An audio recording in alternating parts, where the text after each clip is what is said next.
ഇനി നോക്കാം ടെക് ലോകത്തു നിന്നുള്ള വാർത്തകൾ.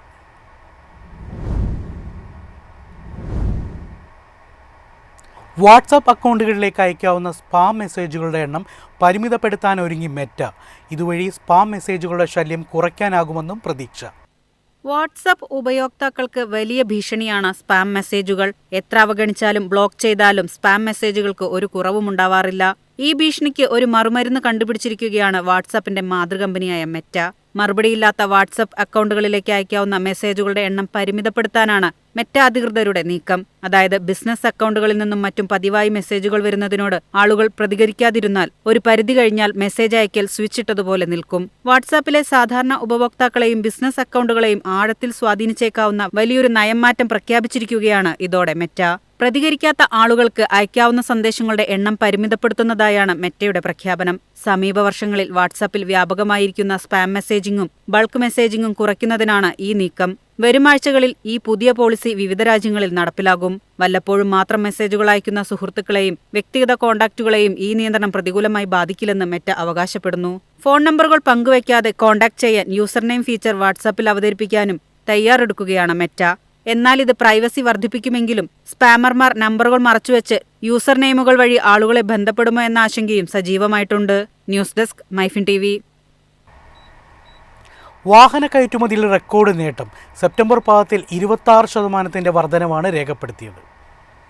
സെപ്റ്റംബർ പാദത്തിൽ ഇന്ത്യയിൽ നിന്നുള്ള വാഹന കയറ്റുമതിയിൽ വാർഷികാടിസ്ഥാനത്തിൽ 26% വർധനവുണ്ടായതായി വ്യവസായ സംഘടനയായ സിയാം പുറത്തുവിട്ട ഏറ്റവും പുതിയ കണക്കുകൾ വ്യക്തമാക്കുന്നു. യാത്രാവാഹനങ്ങൾ, ഇരുചക്രവാഹനങ്ങൾ, മുച്ചക്രവാഹനങ്ങൾ എന്നിവയുടെ കയറ്റുമതിയാണ് സെപ്റ്റംബർ പാദത്തിൽ ഏറ്റവും ഉയർന്നത്. യാത്രാവാഹന കയറ്റുമതി 23% വർദ്ധിച്ച് 2,41,554 യൂണിറ്റായി. കഴിഞ്ഞ സാമ്പത്തിക വർഷം ഇതേ കാലയളവിൽ ഇത് 1,96,196 യൂണിറ്റായിരുന്നു. രണ്ടാം പാദത്തിൽ പാസഞ്ചർ കാർ കയറ്റുമതി 20.5% വർദ്ധിച്ച് 1,25,513 യൂണിറ്റായി. കഴിഞ്ഞ സാമ്പത്തിക വർഷം സെപ്റ്റംബർ പാദത്തിൽ ഇത് 1,04,196 യൂണിറ്റായിരുന്നു. അതുപോലെ തന്നെ ജൂലൈ സെപ്റ്റംബർ കാലയളവിൽ യൂട്ടിലിറ്റി വാഹന കയറ്റുമതി വാർഷികാടിസ്ഥാനത്തിൽ 26% ഉയർന്ന് 1,13,374 യൂണിറ്റായി. ഈ കാലയളവിൽ 2,05,763 യൂണിറ്റുകളുടെ കയറ്റുമതിയുമായി മാരുതി സുസുക്കി ഇന്ത്യ മുന്നിലെത്തി.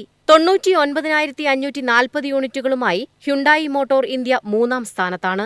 ജൂലൈ സെപ്റ്റംബർ കാലയളവിൽ ഇരുചക്രവാഹന കയറ്റുമതി 25% വർദ്ധിച്ച് 12,95,468 യൂണിറ്റായി. കഴിഞ്ഞ വർഷം ഇതേ കാലയളവിൽ ഇത് 10,35,997 യൂണിറ്റായിരുന്നു.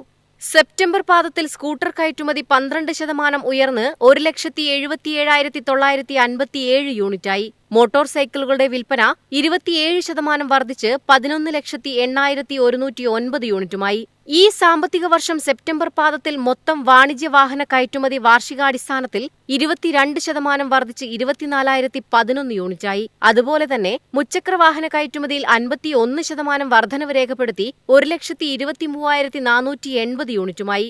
രണ്ടാം പാദത്തിൽ മൊത്തം ഓട്ടോമൊബൈൽ കയറ്റുമതി 26% വർദ്ധിച്ച് 16,85,761 യൂണിറ്റായി. കഴിഞ്ഞ വർഷം ഇതേ കാലയളവിൽ ഇത് 13,35,343 യൂണിറ്റായിരുന്നു. രണ്ടാം പാദത്തിൽ എല്ലാ വിഭാഗങ്ങളിലുമുള്ള ശക്തമായ കയറ്റുമതി വളർച്ച ഇന്ത്യയിൽ നിർമ്മിച്ച വാഹനങ്ങളുടെ വർദ്ധിച്ചുവരുന്ന ബ്രാൻഡ് സ്വീകാര്യതയെ സൂചിപ്പിക്കുന്നുവെന്ന് Society of Indian Automobile Manufacturers president Shailesh Chandra അഭിപ്രായപ്പെട്ടു. News desk MyFin TV. രാജ്യത്തെ പ്രമുഖ ടെലികോം ഓപ്പറേറ്ററായ ഭാരതി എയർടെൽ ക്ലൗഡ് സേവനം ശക്തിപ്പെടുത്തുന്നതിനായി IBMുമായി സഹകരിക്കുന്നു. എയർടെൽ ക്ലൗഡിന്റെ സുരക്ഷ, വിശ്വാസ്യത, ഡാറ്റ റെസിഡൻസി എന്നിവയെ IBMന്റെ AI സാങ്കേതിക വിദ്യകളും ക്ലൗഡ് സൊല്യൂഷൻസും ഉപയോഗിച്ച് കൂടുതൽ മെച്ചപ്പെടുത്തുകയാണ് ഈ സഹകരണത്തിന്റെ ലക്ഷ്യം. എയർടെൽ IBM പങ്കാളിത്തം ഇന്ത്യയിലെ എന്റർപ്രൈസുകൾക്ക് ഡിജിറ്റൽ നവീകരണം വേഗത്തിലാക്കാൻ സഹായകമാകും. ഈ പങ്കാളിത്തത്തിലൂടെ ബാങ്കിംഗ്, ഹെൽത്ത് കെയർ, സർക്കാർ തുടങ്ങിയ നിയന്ത്രിത മേഖലകളിൽ പ്രവർത്തിക്കുന്ന എന്റർപ്രൈസുകൾക്ക് AI വർക്ക്ലോഡുകൾ കൂടുതൽ കാര്യക്ഷമമായി സ്കെയിൽ ചെയ്യാനാകും. കൂടാതെ on premise, multi cloud, edge തുടങ്ങിയ വിവിധ ഇൻഫ്രാസ്ട്രക്ചർ പ്ലാറ്റ്ഫോമുകളിലുടനീളം ഇന്റർ ഓപ്പറബിലിറ്റിയും ഉറപ്പാക്കുന്നു. എയർടെൽ ക്ലൗഡ് ഉപഭോക്താക്കൾക്ക് ഇനി IBM പവർ 11 സെർവർ ഉൾപ്പെടെ IBM പവർ സിസ്റ്റം സർവീസായി ലഭ്യമാകും. ഇതിലൂടെ SAP cloud, ERP, Linux, IBM power AIX എന്നിവയുൾപ്പെടെയുള്ള പ്രധാന എന്റർപ്രൈസ് ആപ്ലിക്കേഷനുകൾ കൂടുതൽ സുരക്ഷിതമായി പ്രവർത്തിക്കാനാവും. News desk MyFin TV.